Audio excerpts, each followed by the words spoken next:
Today we're checking out the new Lenovo Tab Plus. Pricing for this one starts at just over $300, but I'll leave a link down below with current pricing and more information.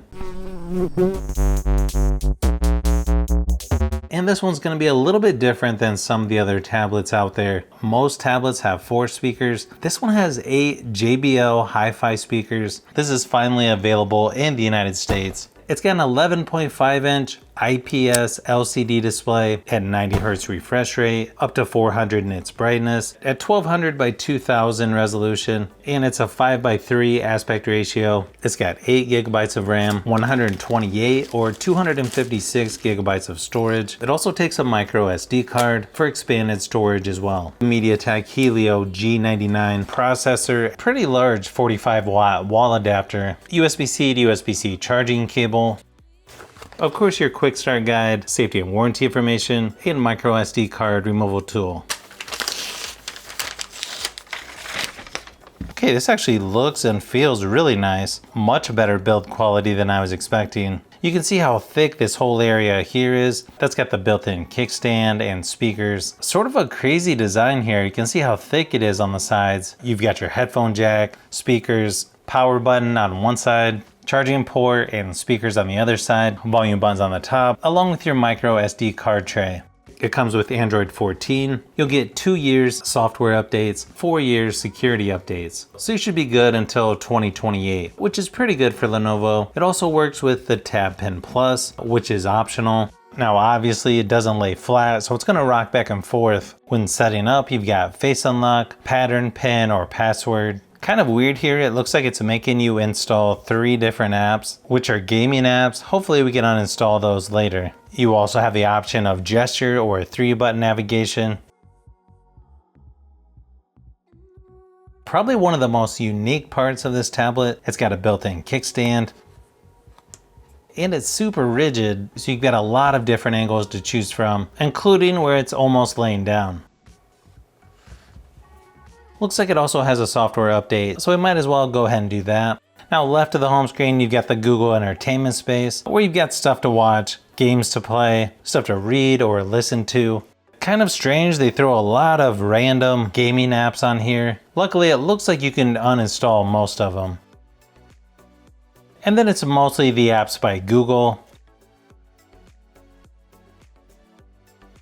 You've got your shortcuts over here on the right.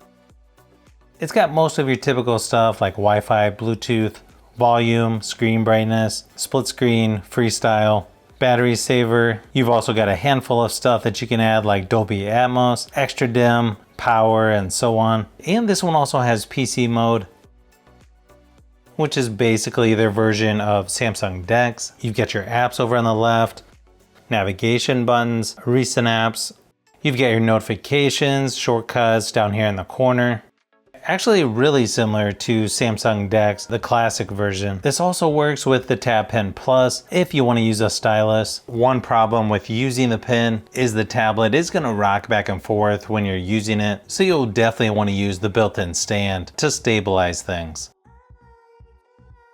You'll also notice you have a dock down at the bottom, recent apps over here on the right hand side. Only downside is you can only add so many apps on the left hand side. You also have the taskbar down at the bottom. Looks like you have a handful of different wallpapers on here. Also has different wallpaper animations for when it's charging.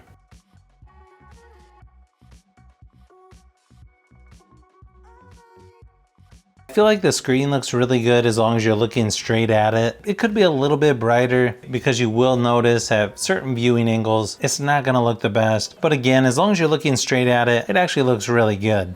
Performance on here feels like it's pretty decent for the most part. It's not going to be the most powerful tablet. You can see the benchmark scores are very similar to the Galaxy Tab A9 Plus, so probably good enough to do some light gaming, but definitely not the best graphics or frame rates. It does a pretty good job of playing PUBG Mobile and Asphalt 9 without getting too hot or anything like that, but just keep in mind it does feel a little thicker and heavier when holding the tablet. It's got an 8,600 milliamp hour battery, plus it's got up to 45 watt fast charging as well, which I feel like Lenovo tablets typically don't have that. I ran my typical battery drain test at 100% screen brightness, and it lasted about 9 hours, which is actually better than I was expecting. So plenty of power to last a couple days of mixed usage, even longer if you turn the screen brightness down. So you've got 2 speakers up top, 2 speakers down at the bottom, and that's on both sides. So not a huge surprise here. The speakers on here do sound really good. Now these speakers aren't gonna beat the speaker dock on the Pixel tablet, but as far as tablet speakers go, these are really nice and loud. Probably somewhat similar to the Yoga Tab 11. Here's a quick sample just to give you an idea of what it sounds like. But I've known you too long, it hurts to watch your blue eyes fade to gray. But I've known you too long, it hurts to watch your blue eyes fade to gray. But I've known you too long, it hurts to watch your blue eyes fade to gray.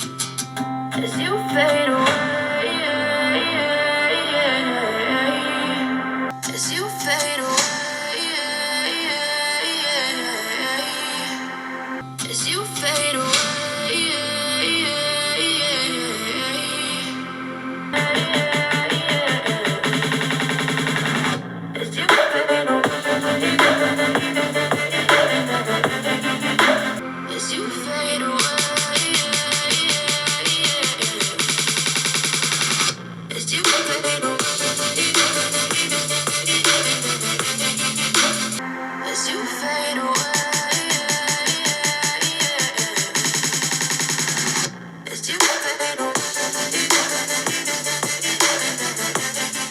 It's got an 8 megapixel camera on the front, 8 megapixel on the back. As you can see, the photo app is pretty simple on here. You've got documents, photo, and video. You can shoot up to 1080p resolution for video recording. The shutter speed actually seems decent on here as well, at least in my studio lighting. Photo quality on here actually looks better than I was expecting, especially for a tablet. Here's a few quick samples just to give you an idea of what to expect. The photo quality does look pretty good in my studio lighting, but it struggles in low light situations like most tablets in this category. I feel like the video quality is also sort of what you would expect. Not great, but probably good enough if you had to use it. Just make sure you have good lighting. Overall, I think this tablet is a pretty nice, unique option, especially for people who just want to sit this on the counter while working on something in the kitchen. Of course, with speakers on here, you probably won't need to mess with headphones. It also has decent software support, which I feel like Lenovo has done a little better job with than in the past. But if you like tablets, phones, and other tech, I've got a lot more stuff that I'm working on, so you'll want to keep an eye out for those upcoming videos.